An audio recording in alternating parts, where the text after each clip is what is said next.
megalayapost.news.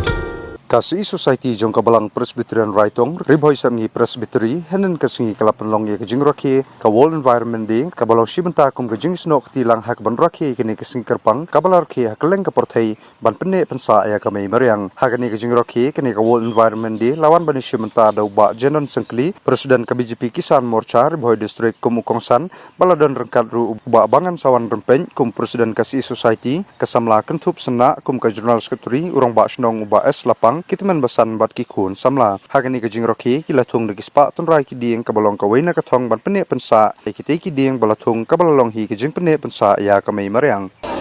mesti benta ban pene pensa ya kamai mariang tuli naskan len yalam ni nang don kamusim ka jingkit kli nak benta ya ka ban pene pensa ya kamai mariang banyada ya ka kot ya ni ui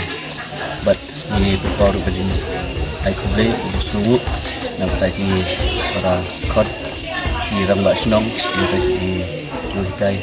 bro di school nang taiki kot jangka society bala ada dekat lagi bila like for tapi kalau kita ada sukuman dengan step kami ayo yang pendap kita program menunjuk lagi kena kadai ka sibenta ban perkat ka wall environment day la seng la establish ka House name Khatandai New Prolai Hab Dhaka United Nation General Assembly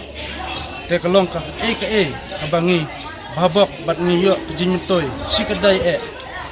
ka environment kalong kawe kadak kabangi don kambha ban im ane ban le ka environment kadai kawe kabaai ya ka oxygen ban tan sim ban rim sim klem kan urban ngimla ban em kumong naktin ng way safe environment safe life ka environment ngidon kam ban thung ban tenne ban ik yak mariang ban sumar baro situlop tu pakai kira ke yak wall environment kumju ngiro ngibut ya kita kidinjat te ngakerpat kepajba ban yasnok tilang ban aya ka kikamon tiga diang kam tamele yak ne ka wall environment amar ka dai ka way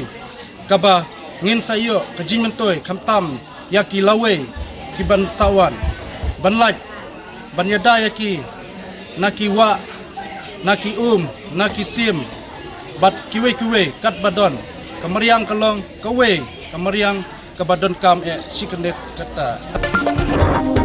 megalayapost.news.